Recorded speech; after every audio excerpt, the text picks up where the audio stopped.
38వ అధ్యాయం మొదటి నుంచి 7 వచనాలు మనం చదువుకుందాం. 8 వచనాలు మనం చదువుకుందాం.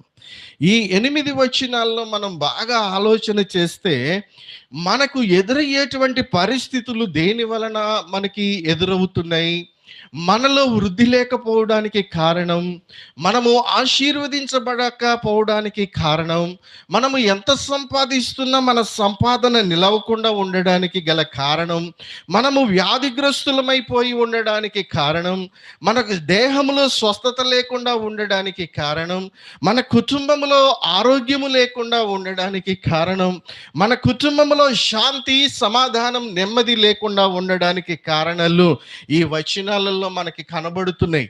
ప్రియులరా, ఆలోచన చేయండి. ఒక మనుష్యుని అవిధేయత వలన ఒక కుటుంబములో రకరకాలైనటువంటి పరిస్థితులు. ఇప్పుడు